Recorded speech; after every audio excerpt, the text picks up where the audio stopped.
ఒక పాట విందాము. తిరుపతి నుంచి రవి మనోహరన్ గారు పాట పాడిపిస్తారు. పల్లవి 2 చరణాలు. వందనాలు బ్రదర్, అందరికీ వందనాలు. చేరి వచ్చిన అందరికీ వందనాలు. పాటల పుస్తకంలో నుండి వినబడుతుంది బ్రదర్ వాయిస్? వినిపిస్తుందన్న. పాటల పుస్తకంలో నుండి 36వ పాట పాడుకుందాం.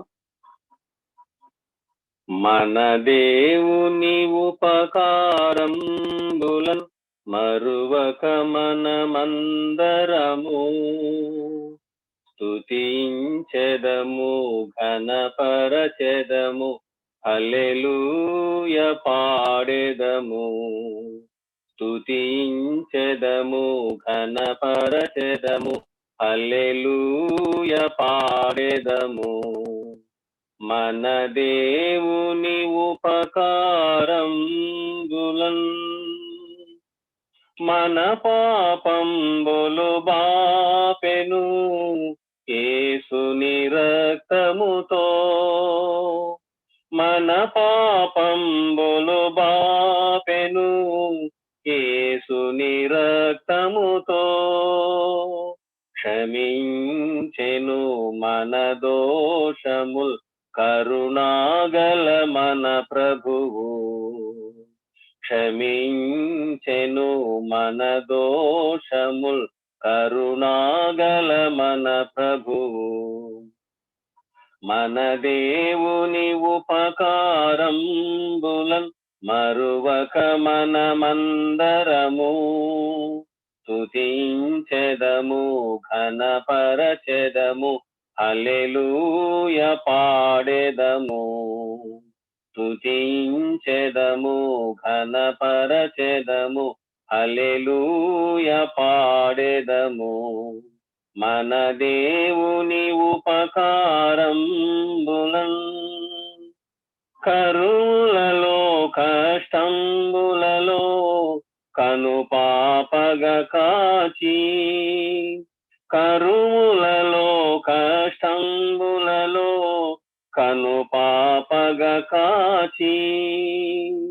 దయచూపెను, పోషించెను కరుణాగల మన ప్రభువు. దయచూపెను, పోషించెను కరుణాగల మన ప్రభువు.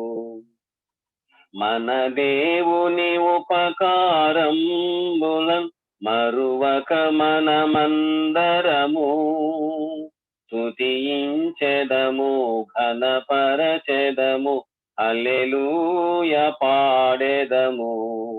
స్తుతించెదము, ఘనపరచెదము, హల్లెలూయా పాడెదము. మన దేవుని ఉపకారంబులను. ఉన్నాను బ్రదర్. దాసరి శ్రీనివాసులు బంగారుపాలెం నుంచి అన్న మనకు ముందుగా 10 నిమిషాలు ఆరాధన తలంపులు అందిస్తారు. ఓకేనా? ప్రియమైన వారలారా, ప్రభు యేసు క్రీస్తు నామమున ఈ జూమ్ మీటింగ్ ద్వారా చేరవచ్చిన నా మాటలు పడుతున్నాయి కదా? నా మాటలు వినిపిస్తున్నాయి. చెప్పండి. వచ్చిన వీళ్ళందరికీ ఉదయకాలంలో మీకందరికీ ప్రేమవందనాలు తెలియజేస్తున్నాను. ఈ ఉదయకాలంలో ఆరాధనకు తలంపులుగా మనము ఒక 10 నిమిషాలు జ్ఞాపకం చేసుకుందాం. ఫిలిప్పీయులకు రాసిన పత్రిక 2వ అధ్యాయంలో, ఫిలిప్పీయులకు రాసిన పత్రిక 2వ అధ్యాయము 6వ వచనం నుంచి మనం చదువుకుందాం. 6వ వచనము, ఆయన దేవుని స్వరూపమును కలిగిన వాడైండి దేవునితో సమానముగా ఉండుట విడిచిపెట్టకూడని భాగ్యమును ఎంచుకోలేదు గాని మనుషుల పోలికగా పుట్టి దాసుని స్వరూపమును ధరించుకుని తను తానే రిక్తునిగా చేసుకొనెను. మరియు ఆయన ఆకారమందు మనుషుడుగా కనబడి మరణము పొందునంతగా, అనగా శిలువ మరణము పొందినంతగా విధేయత చూపిన వాడై తను తానుగా తగ్గించుకొనెను. ప్రియమైన వారలారా, ఉదయకాలంలో ప్రభు అయిన యేసు క్రీస్తును మనము జ్ఞాపకం చేసుకుంటున్నాం. ఆయన శ్రమలను మనం జ్ఞాపకం చేసుకుంటున్నాం. ఎందుకంటే ఆయన ధనవంతుడై ఉండి మన కోసము దరిద్రునిగా ఈ లోకానికి వచ్చినట్టు మనం చూస్తూ ఉన్నాం. ఆయన ఎలా ఈ లోకానికి వచ్చినట్టు మనం చూస్తున్నామంటే, ఎందుకంటే ఆయన ధనవంతుడుగా ఉండి ఈ లోకానికి తన్ను తానుగే రిక్తునిగా ఆయన గ్రంథంలో మనం చూస్తూ ఉన్నాం. తన్ను తానే రిక్తునిగా చేసుకునేను. అందుకే లూకా 2వ అధ్యాయంలో, లూకా రాసిన సువార్త 2వ అధ్యాయంలో అక్కడ మాటలు మనం గమనిద్దాం. లూకా రాసిన సువార్త 2వ అధ్యాయంలో 7వ వచనాన్ని జ్ఞాపకం చేసుకుందాం. ఈ తొలుచూలు కుమారుని కని పొత్తిగుడ్డులతో చుట్టి సత్రములో వారికి స్థలము లేనందున ఆయనను పశువుల తొట్టిలో పరుండబెట్టెను. ఈ సందర్భం మనకు తెలుసు కానీ నేను వివరించను. ఎందుకంటే వారికి స్థలము లేనందున ఆయనను పశువుల తొట్టిలో పరుండబెట్టారు. చూడండి, ఆయన యొక్క దీన స్థితిని మనము జ్ఞాపకం చేసుకుంటున్నాం. ఆయన ఎలా ధనవంతుడై ఉండి మన కోసము ఒక దరిద్రునిగా, ఒక దీన స్థితిలోకి ఆయన ఎలా వచ్చాడో, పశువుల తొట్టిలో ఆయన పరుండబెట్టిరి అంటే ఎంత దీన స్థితిలోకి ప్రభువైన యేసుక్రీస్తు వచ్చినట్టు మనం చూస్తున్నాం. అందుకే తన్ను తానే రిక్తునిగా చేసుకొనెను. అంటే రిక్తునిగా అంటే నిస్సహాయ స్థితి. మన ప్రభువైన యేసుక్రీస్తు నిస్సహాయ స్థితిలో ఉన్నట్టు మనం చూస్తూ ఉన్నాం. అందుకే లూకా రాసిన సువార్త అదే అధ్యాయంలోనే 23వ అధ్యాయంలోనే, లూకా రాసిన సువార్త 23వ అధ్యాయంలో 23వ అధ్యాయము 33వ వచనాన్ని మనము జ్ఞాపకం చేసుకుందాం. 33వ వచనాన్ని జ్ఞాపకం చేసుకుంటే, వారు కపాలమనబడిన స్థలమునకు వచ్చినప్పుడు అక్కడ కుడివైపున ఒకరిని, ఎడమవైపున ఒకరిని నేరస్తులలో ఆయనతో కూడా సిలువ వేసిరి. యేసు తండ్రి, వీరేం చేస్తున్నారో వీరు ఎరగరు కనుక వీరిని క్షమించుమని చెప్పాను. వారు ఆయన వస్త్రములను పంచుకొనుటకై చీట్లు వేసిరి. ప్రియమైన వారలారా, ఇక్కడ మనము శిలువ సందర్భాన్ని మనము చూస్తూ ఉన్నాం. అక్కడ మనం ఏ సందర్భాన్ని చూసామంటే ఆయన పుట్టుకను చూసాము, ఆయన యొక్క దీన మనము చూస్తూ ఉన్నాం. ఇక్కడ ఆయనను సిలువ వేశారు. ఎందుకంటే అక్కడ అపహసిస్తూ ఉన్నారు.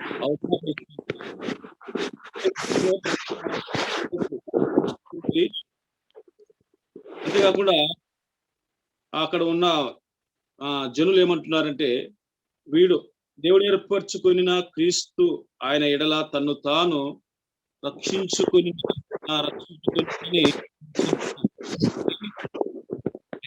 వచ్చి ఆయనకు చిరికనిచ్చిరి. ప్రభు అయిన యేసు క్రీస్తు ప్రియమైన వర్లరా, ఆయన యొక్క మరణ స్థితిని మనం చూస్తూ ఉన్నాం. ఆయన ఎలా బాధలు అనుభవించాడో, ఎలా గేలన చేయబడ్డాడో, ఎలా అవమానించబడ్డాడో మనం ఇక్కడ జ్ఞాపకం చేసుకుంటే, నువ్వు యూదుల రాజు అయితే నిన్ను నీవే రక్షించుకొనుమని ఆయనను అపహసించిరి. ఇతడు యూదుల రాజు అని పై విలాసము కూడా ఆయనకు పైగా రాయబడను. వేలాడబడిన ఆ నేరస్తుల్లో ఆయనను దూషించుచు, నీవు క్రీస్తువు కదా, నిన్ను నీవు రక్షించుకొను, మమ్మను కూడా రక్షించుమని చెప్పాను. ఇక్కడ ఇద్దరు దొంగలు ఆయనను దూషిస్తూ ఉన్నారు. ఆయన ఇద్దరు దొంగలు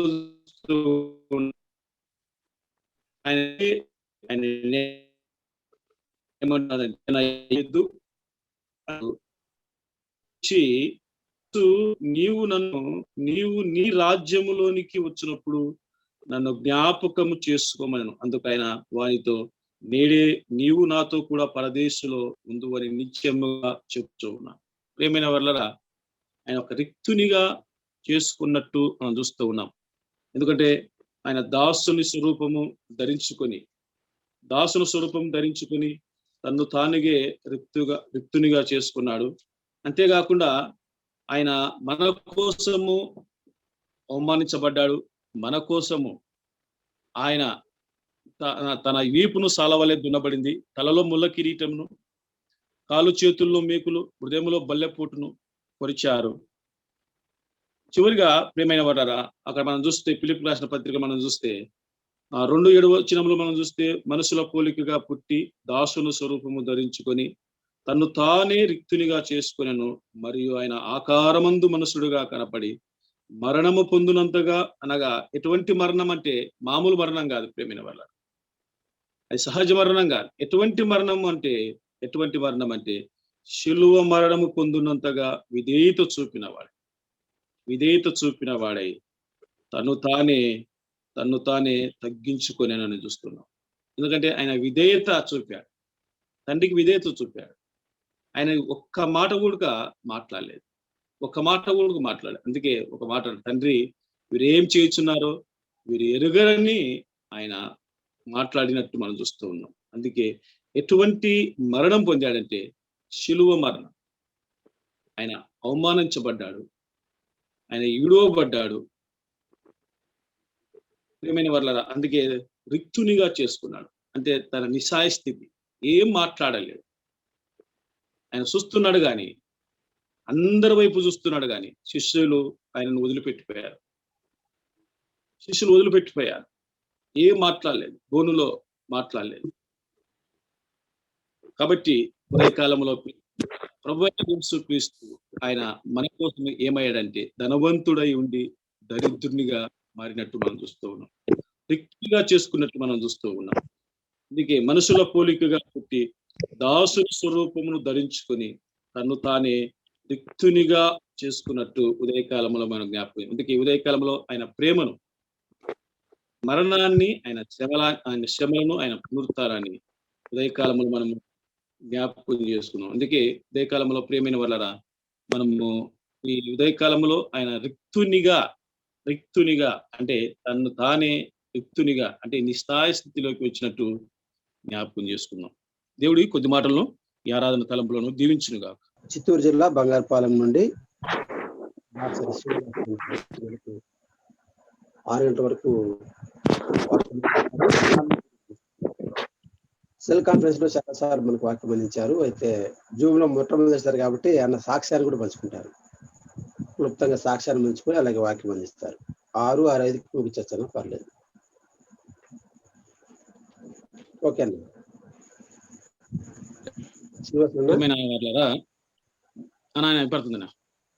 ఓకే అన్న, రైట్.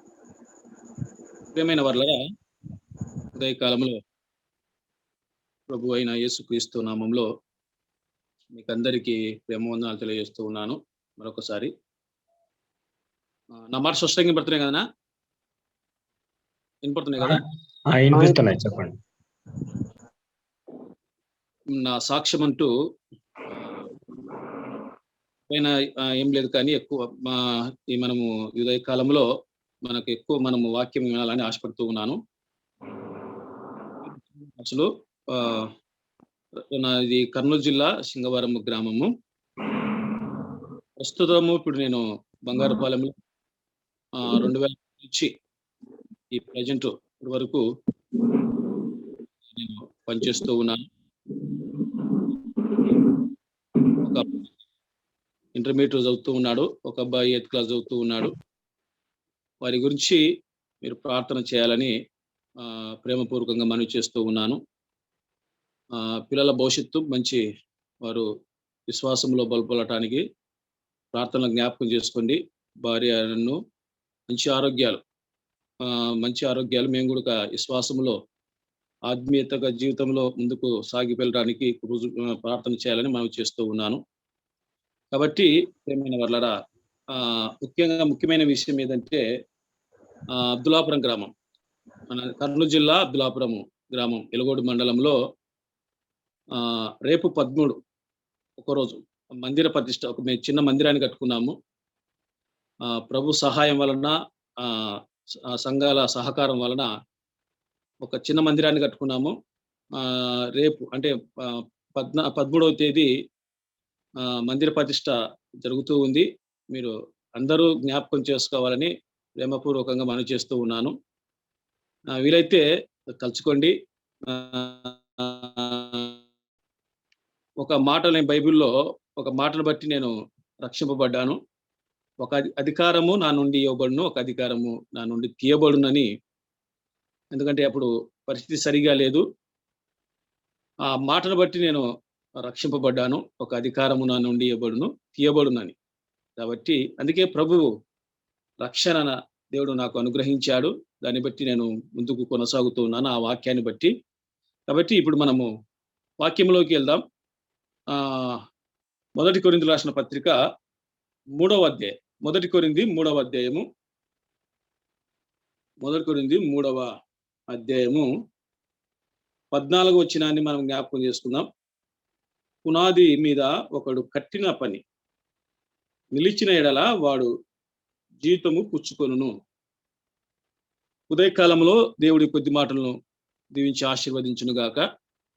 ప్రియమైన వాళ్ళరా, మనమందరము ఒకరోజు క్రీస్తు న్యాయపీఠం ఎదుట మనమందరము నిలబడబోతూ ఉన్నాం.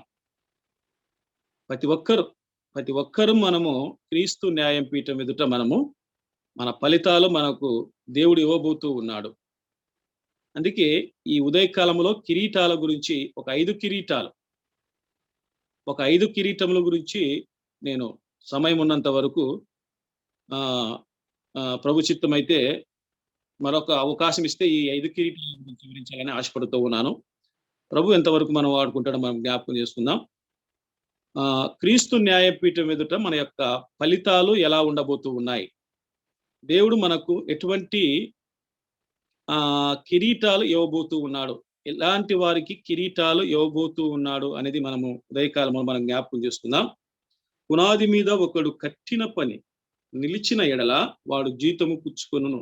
ఎందుకంటే ఎవరు జీతమునకు అర్హులు, ఎవరు జీతం పుచ్చుకుంటారు అంటే పునాది మీద కట్టిన పని నిలిస్తేనే, ఆ పునాది మీద కట్టిన పని నిలిస్తే ఖచ్చితంగా దేవుడు ఆ జీతాన్ని దేవుడు మనకు అనుగ్రహిస్తాడు అనేది ఉదయకాలంలో జ్ఞాపకం చేసుకున్నాం. ఎందుకంటే పునాది మీద మన కట్టిన పని నిలిచకపోతే మనము జీతము ఉండదని ఉదయకాలంలో జ్ఞాపకం చేసుకున్నాం.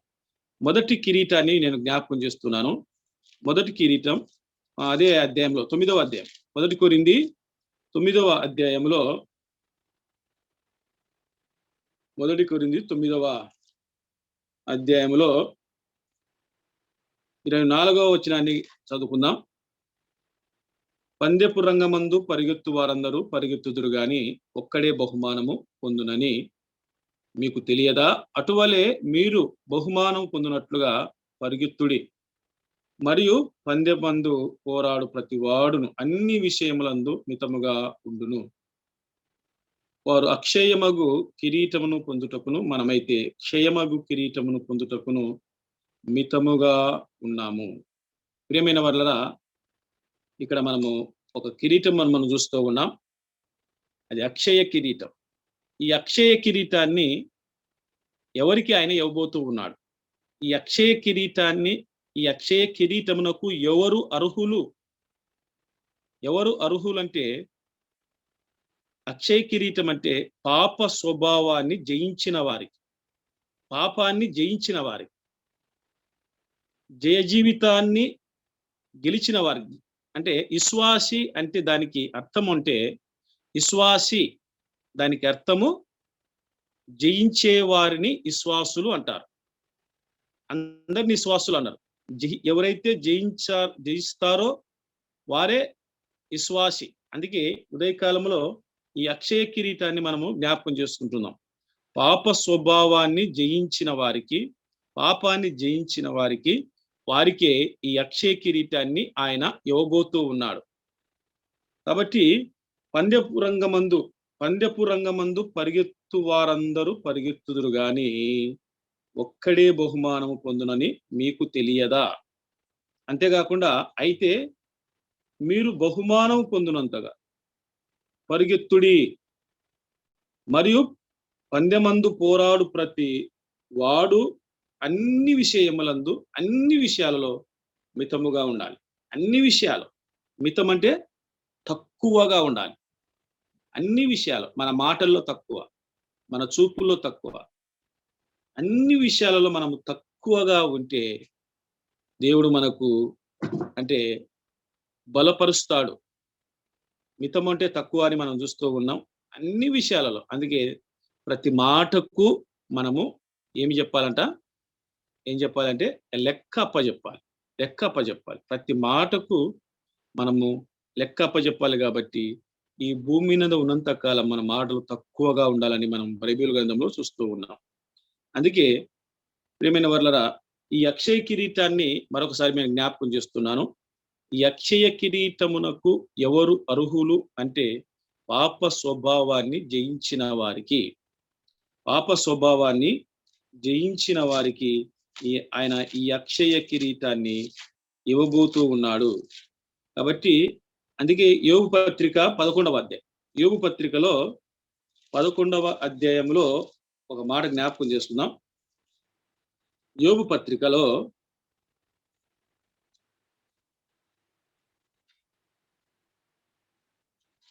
యోబు పత్రిక 11వ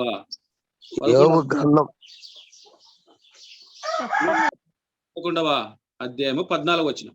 పాపము నీ చేతుల్లో ఉండుట చూచి నీవు దానిని విడిచిన ఎడల, నీ గుడారములో నుండి దుర్మార్గతను కొట్టివేసిన ఎడల నిశ్చయముగా నిర్దోషివై నీవు సంతోషించెదవు, నిర్భయుడవై నీవు స్థిరపడి ఉందువు. చూడండి, యోబు ఏమన్నా మాట్లాడుతూ ఉన్నాడంటే, పాపము నీ చేతిలో ఉండుట చూచి నీవు దానిని విడిచిన ఎడల, పాపము నీ చేతిలో ఉండుట చూచి దానిని విడిచిన ఎడల. అందుకే మన పాప స్వభావాన్ని విడిచిపెట్టాలి. మన పాప స్వభావాన్ని విడిచిపెట్టాలి. ఎందుకంటే ఎవరైతే విడిస్తారో వారే నిజంగా పందెపు రంగములో పరిగెత్తుతారు. ఆ ముందున్న ఆ బహుమానాల కోసం మనము పరిగెత్తుతాం. ముందుంది అక్షయ కిరీటము, మనకు ఆనంద కిరీటం ఉంది, నీతి కిరీటం ఉంది, జీవ కిరీటం ఉంది, మహిమ కిరీటం ఉంది. ఇన్ని కిరీటాలు మన కోసము ప్రభువైన యేసు క్రీస్తు, ఇన్ని కిరీటాలు దేవుడు మనకు సిద్ధంగా ఆయన సిద్ధపరిచాడు. అందుకే ఈ అక్షయ కిరీటము మనము దాన్ని పొందుకోవాలంటే, అందుకే మన చేతిలో అక్కడ చూస్తున్నాం, నీ చేతిలో పాపము నీ చేతిలో ఉండుట చూచి నీవు దానిని విడిస్తే, అంతేకాకుండా నీ గుడారములో నుండి దుర్మార్గతను నువ్వు కొట్టివేసిన ఎడల నిశ్చయముగా నిర్దోషివై నీవు సంతోషిస్తావు. అందుకే నిర్దోషులు ఎప్పుడు అవుతామంటే, ఈ దుర్మార్గతను మన హృదయములో నుండి కొట్టివేస్తే, నీ చేతిలో నుండి ఆ పాపాన్ని తీసివేసిన ఎడల అప్పుడే మనము నిర్దోషులమై, అందుకే మనము చూస్తూ ఉన్నాం. అంతేకాకుండా మనము జ్ఞాపకం చేసుకుంటే కీర్తన 32 మొదటి వచనములో, తన పాపమునకు ప్రాయచిత్తం నొందినవాడు ధన్యుడు. మన పాపాలకు ఎవరైతే ప్రభు అయిన యేసు క్రీస్తు ద్వారా ప్రాయచిత్తం నొందుతామో మనము ధన్యులమని మనం చూస్తూ ఉన్నాం. సామెతలు 14:34లో మనం చూస్తే, పాపము ప్రజలకు అవమానము తెచ్చునని మనం చూస్తూ ఉన్నాం. అందుకే మన చేతిలో ఆ పాపాన్ని మనం తీసివేసుకోవాలి. మన హృదయములో నుండి ఆ దుర్మార్గతను మనము కొట్టివేస్తే నిజంగా మనము ధన్యులమని మనం చూస్తూ ఉన్నాం. అంతేకాకుండా 1 యోహాను 3:4లో మనం చూస్తూ ఉన్నాం, పాపము చేయు ప్రతి వాడు ఆజ్ఞను అతిక్రమించును. దేవుడిచ్చిన ఆజ్ఞను మనము అతిక్రమించినట్టే. కాబట్టి ఆ పాపాన్ని మనము తీసివేద్దాం. అంతేకాకుండా మన పాపాలకు ప్రాయచిత్తం నొందితే మనము ధన్యులని ఉదయకాలంలో మనం జ్ఞాపకం చేసుకున్నాం. అందుకే పాప స్వభావాన్ని జయించిన వారు అక్షయ కిరీటమునకు అర్హులని మనము ఉదయకాలంలో మనము జ్ఞాపకం చేసుకుంటున్నాం. అంతేకాకుండా 2వ కిరీటాన్ని మనము జ్ఞాపకం చేసుకుందాం. మొదటి దశలోని పత్రికలో ఫిలిప్పీయులకు రాసిన పత్రికలో 4వ అధ్యాయము మొదటి వచనాన్ని చదువుతూ ఉన్నాను. ఫిలిప్పి 4 మొదటి వచనం. కావున నేను ఆపేక్షించు నా ప్రియ సహోదరులారా, నా ఆనందమును నా కిరీటమై ఉన్న నా ప్రియులారా, ప్రభువునందు స్థిరులై ఉండడని మనం చూస్తూ ఉన్నాం. ప్రభువునందు ఏక మనసు గలవారై ఉండుడి, యువోదియను సుంటికేసును బతిమాలు కొనుచూ ఉన్నాను. కావున నేను ఆపేక్షించు నా ప్రియ సహోదరులారా, నా ఆనందమును నా కిరీటమనై ఉన్న నా ప్రియులారా, ప్రభువునందు స్థిరులై ఉండండి. ఎందుకంటే ఈ ఆనంద కిరీటము ఎవరికి ఆయన ఇస్తూ ఉన్నాడు? ఈ ఆనంద కిరీటానికి ఎవరు అర్హులంటే ఆత్మల సంపాదించిన వారికి. ఆత్మలను సంపాదించిన వారికి ఆయన ఈ కిరీటాన్ని ఇవ్వబోతూ ఉన్నాడు. ఎవరైతే ఆత్మలు సంపాదిస్తారో ఈ కిరీటాన్ని ఆయన బహుకరిస్తూ ఉన్నాడు. అందుకే పౌలు భక్తుడు అంటున్నాడు, ఏమని అంటున్నాడంటే, నేను ఆపేక్షించు నా ప్రియ సహోదరులారా. ఆపేక్షించడం అంటే ఉపేక్షించడం వేరు, ఆపేక్షించడం వేరు. కాబట్టి నేను ఆపేక్షించు నా ప్రియ సహోదరులారా, నా ఆనందము నా కిరీటమై ఉన్న నా ప్రియులారా.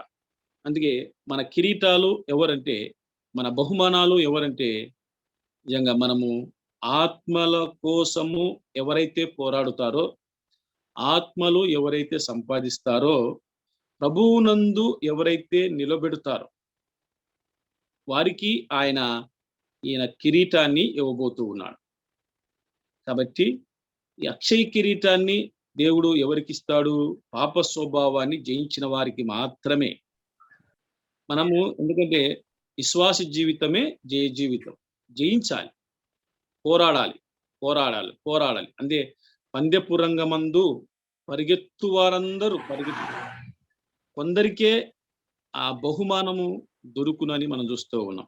అందుకే ప్రియమైన వాళ్ళరా, మన పాత నిబంధనలు మనం జ్ఞాపకం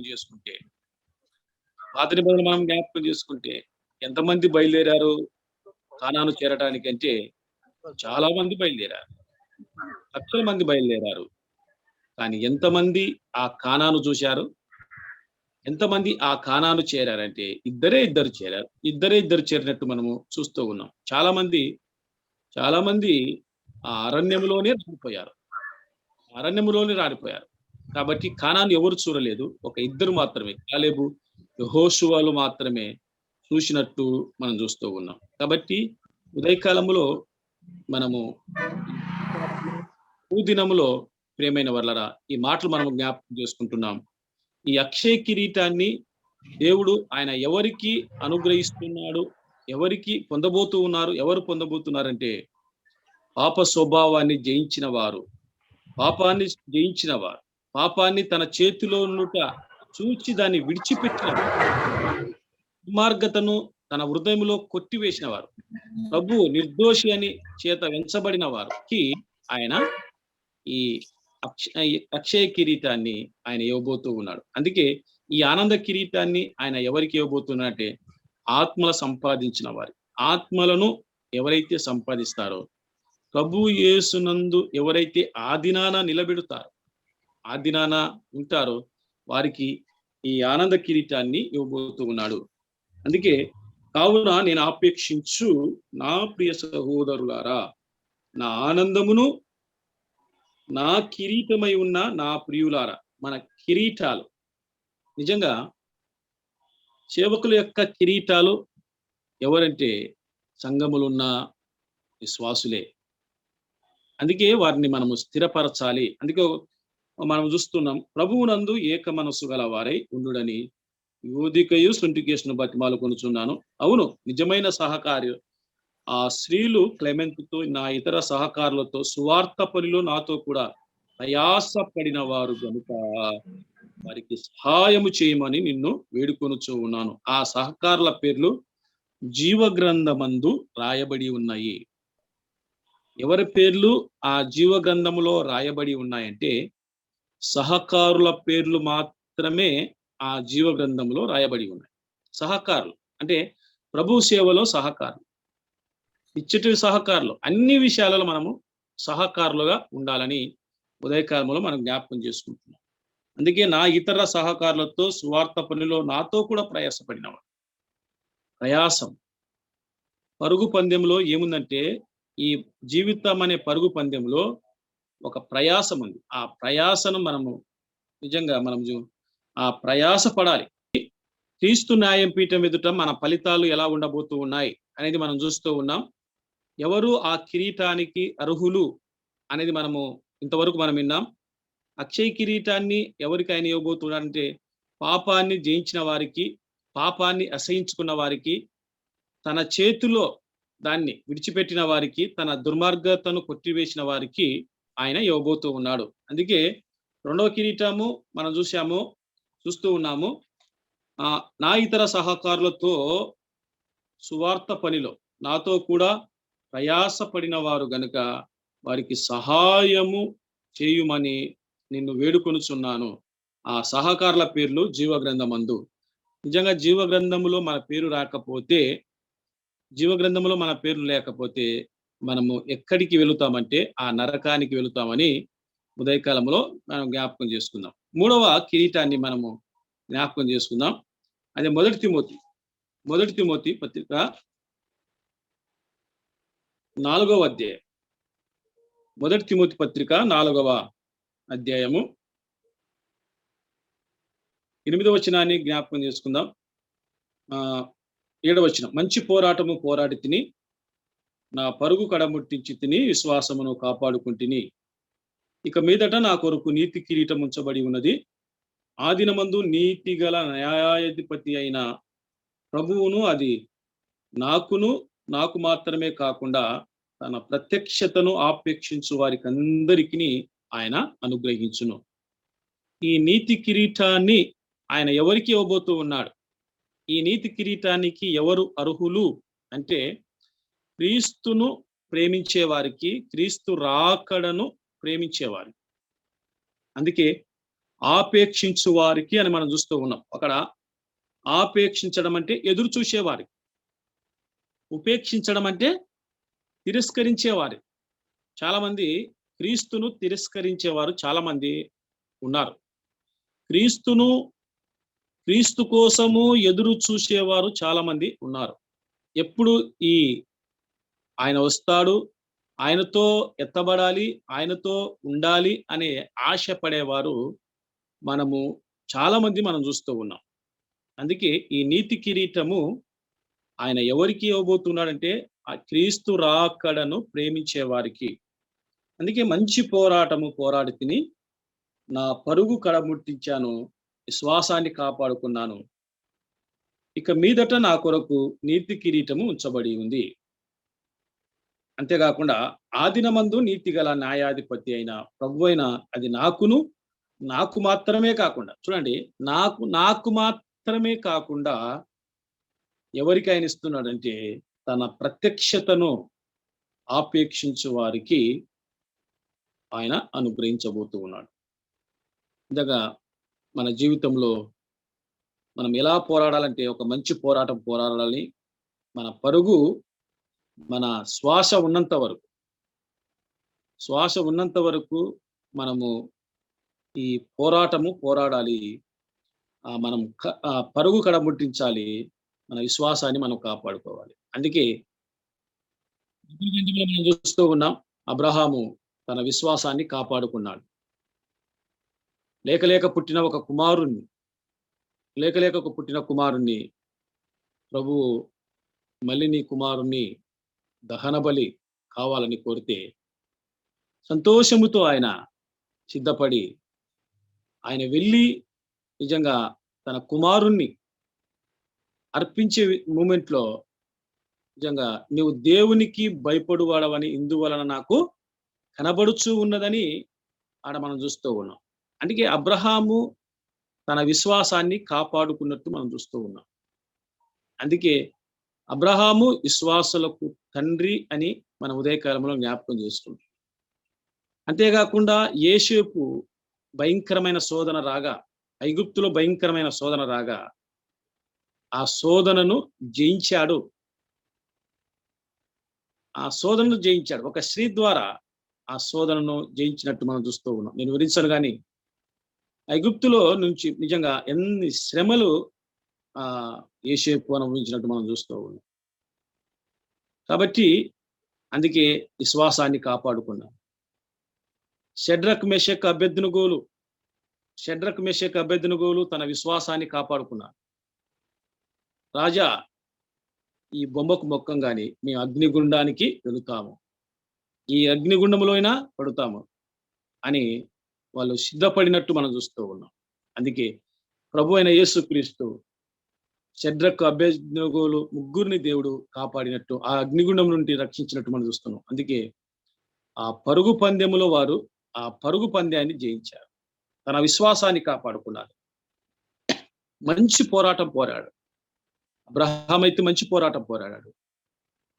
యోబు అయితే చూడండి, యోబు మనం చూస్తూ ఉన్నాం, ఆయన ఎన్ని శ్రమలు అనుభవించాడు. అందుకే ఆయన నోటి ద్వారా పాపం కూడా చేయలేదని మనం చూస్తూ ఉన్నాం. తన విశ్వాసాన్ని కాపాడుకున్నాడు. అందుకే ఆయన మళ్ళీ రెండంతలుగా ఆయన పొందినట్టు మనం చూస్తూ ఉన్నాం. కాబట్టి ఎవరికి ఈ అక్షయ నీతి కిరీటాన్ని ఆయన ఇవ్వబోతూ ఉన్నాడంటే క్రీస్తు రాకడను ప్రేమించే వారికి, క్రీస్తు రాకడను ఆపేక్షించే వారికి, క్రీస్తు రాకడను ఎదురు చూసే వారికి ఆయన ఇవ్వబోతూ ఉన్నాడు. అందుకే హెబ్రీయులకు రాసిన పత్రిక 11వ అధ్యాయంలో 11వ అధ్యాయంలో ఒక మాట చూద్దాం. హెబ్రీయులకు రాసిన పత్రిక 11వ అధ్యాయము 10వ వచనాన్ని మనం జ్ఞాపకం చేసుకుంటే 11:10 ఏలైనగా దేవుడు దేనికి శిల్పియు నిర్మాణకుడై ఉన్నాడో పునాదులు గల ఆ పట్టణం కొరకు అబ్రహాము ఎదురు చూచుచూ ఉండెను. ఏలైనగా దేవుడు దేనికి శిల్పియు నిర్మాణకుడై ఉన్నాడో పునాదులు గల ఆ పట్టణం కొరకు అబ్రహాము ఎదురు చూచుచూ ఉండెను. కాబట్టి అందుకే 13-14లో ఇంకొక మాట జ్ఞాపకం చేసుకొని మనం ముందుకు సాగిపోదాం. హెబ్రీయులకు రాసిన పత్రిక 13వ అధ్యాయము 14వ వచనాన్ని మనం జ్ఞాపకం చేసుకుందాం. కాబట్టి మనం ఆయన భరించు నిలువరైన పట్టణమే మనకి ఇక్కడ లేదు, ఉండబోచున్న దానిని కోసము ఎదురు చూచూ ఉన్నాము. నిలవరమైన పట్టణము మనకి ఇక్కడ లేదు గాని ఉండబోచున్న దాని కోసము ఎదురు చూచూ ఉన్నాము అని మనం చూస్తూ ఉన్నాం. ఇది నిలవరమైన పట్టణము మనకు లేదు, ఉండబోచున్న దానిని మన కోసం ఎదురు చూస్తున్నాం. ఏమైనా వర్లరా, నేను ముగిస్తూ ఉన్నాను. ఎందుకంటే ఈ అక్షయ కిరీటాన్ని ఎవరు అర్హులంటే పాప స్వభావాన్ని జయించిన వారికి, అంతేకాకుండా ఆనంద కిరీటాన్ని ఆయన ఎవరికి ఇవ్వబోతున్నాడంటే ఆత్మల సంపాదించిన వారికి. ఈ నీతి కిరీటాన్ని ఎవరికి ఆయన ఇవ్వబోతున్నాడంటే క్రీస్తు రాకడను ప్రేమించే వారికి ఆయన ఇవ్వబోతూ ఉన్నాడు. జీవ కిరీటము, మహిమ కిరీటము ప్రభు చిత్తమైతే మరొకసారి మనం జ్ఞాపకం చేసుకుందాం. నేను రాసిన పాట ఇదే, దీనికి సంబంధించిన రాసిన పాట నేను పాడబోతూ ఉన్నాను. శోధనను సహించు వారందరును జీవ కిరీటం పొందుట కర్హులేగా, శోధనను జయించు వారందరును జీవ కిరీటం పొందుట కర్హులేగా, మరణము నుండి జీవములోనికి దాటెదరు, సంతసించెదరు. మరణము నుండి జీవములోనికి దాటెదరు, సంతసించెదరు. ఓ సోదరా, ఓ సోదరి, ఓ సోదరా, ఓ సోదరి, కాపాడుకో నీ జీవితమును విశ్వాస సద్గుణమందు. ప్రభు యేసు ఇచ్చును కిరీటములను, పొందిన వారందరూ బహుధన్యులే. ప్రభు యేసు ఇచ్చును కిరీటములను, పొందిన వారందరూ బహుధన్యులే. కాపాడుకో నీ జీవితమును విశ్వాస సద్గుణమందు, విశ్వాసమును నీవు కాపాడుకో. నీతి కిరీటం నీ సొంతమేగా, వేయేండ్ల ప్రభు యేసు పాలనలోను పరిశుద్ధులతో నీవు ఏలుదువు. వేయేండ్ల ప్రభు యేసు పాలనలోను పరిశుద్ధులతో నీవు ఏలుదువు.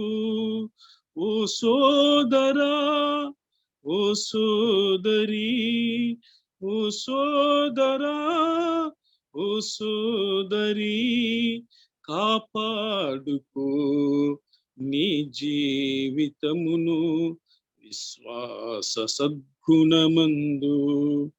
పోరాడుము పందెపు రంగములో, అక్షయ కిరీటం నీ సొంతమేగా. పోరాడుము పందెపు రంగములో, అక్షయ కిరీటం నీ సొంతమేగా.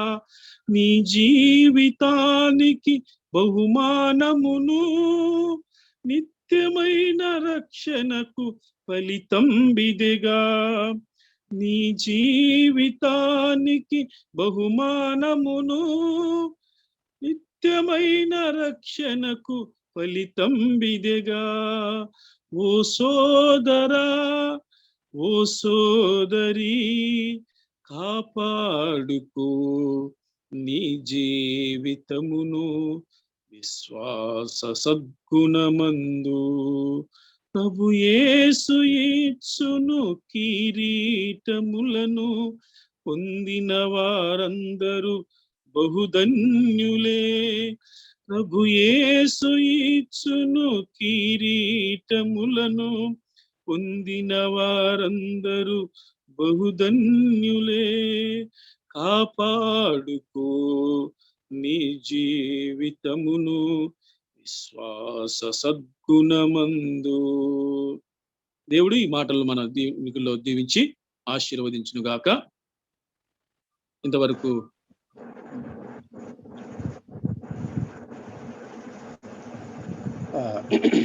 ఆరాధన తలంపులు అలాగే వాక్యాన్ని అందించిన దాసరి శ్రీనివాసరావు గారికి మనందరి తరఫున ప్రభుత్వ వందనాలు తెలియజేస్తున్నాం. అన్న కర్నూలు జిల్లా ఆవుకు ప్రాంతంలో చెందినవాడు అయినప్పటికీ చిత్తూరు జిల్లా బంగారుపాలెంలో లెక్చరర్గా పనిచేస్తున్నాడు. అన్న పాటలు రాయగలడు, పాడగలడు. అన్న ఎన్ని పాటలు రాశారు ఇప్పటికీ? 15 ఉన్నాయి, 12, 13. రికార్డింగ్ చేశారా వాటిలో? కొన్ని చేసినామన్నా.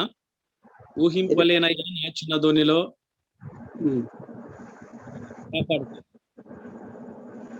కొన్ని రికార్డింగ్ కూడా అయినాయి.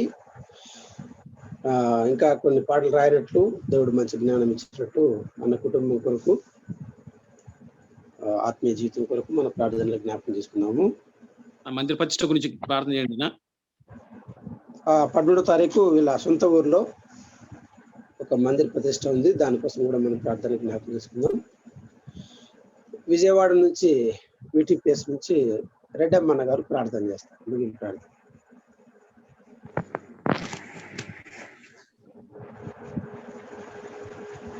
ప్రేమగల మా తండ్రి పరిశుద్ధుడా, మీకు వందనాలు స్తోత్రాలు చెల్లిస్తున్నాం. ఈ దివ్య సంకల్పంలో మమ్మల్ని జ్ఞాపకం చేసుకొని ఈ ప్రభు దినాన ఉదయకాల సమయంలో వేకుజామున మా తండ్రి మీ ముఖదర్శనం చేసుకునే భాగ్యం మీ వాక్యం చేత మాకు అనుగ్రహించారు. ప్రభు మీకు వందనాలు. దురస్తులమైన మమ్మల్ని సమీపస్తులుగా చేసుకొని మిమ్మల్ని పూజించే ప్రజలుగా చేసుకున్నారు.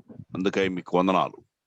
ఈ ఆరాధన తలంపులు నాయన మా తండ్రి మరొక వాక్య ధ్యాన కూడికలో కూడా మీరుండి మీరు నడిపించిన దేవుడు అని నమ్మి మీకు స్తోత్రాలు చెల్లిస్తూ, మీ దాసులు మా తండ్రి మందిర ప్రతిష్ట విషయమై ప్రార్థనా సహాయం కోరి ఉంటుండగా, మీ దాసుని యొక్క మా తండ్రి ఆశ, మా ప్రభు ఆలోచన అంతట్లో కూడా, పరిచయం అంతట్లో కూడా మీరే సహాయకుడుగా ఉండి సహాయం చేయమని, ఇంకాను నాయన మెండైన మా తండ్రి మీ ఆశీర్వాదాల చేత మీ దాసును బలపరుచుకొని మీ ఘనమైన నామానికి మహిమ కలిగించుకోనమని, సర్వశక్తి స్వరూపుడు అని మీరే తోడై ఇంతవరకు మీరు చేసిన మేలు ఉపకారాలను బట్టి మీకు వందనాలు చెల్లిస్తూ, ముందున్న దినాల్లో కూడా మీరే తోడై సహాయం చేసి కార్యక్రమాలు జరగడానికి మీరే మీ అధ్యక్షతలో జరిగించుకోనమని, ఆ రాకడ పర్యంతరం మేము ఈ లోకాన్ని నుంచి వెళ్లే పర్యంతరం మీరే మా ప్రభు మీ కృపలో మమ్మల్ని దాయుమని మా పరలోక దేవుడైన క్రీస్తు యేసు వారి నామంలో అడిగి వేడుకొంచున్నాం తండ్రి. ఆమేన్.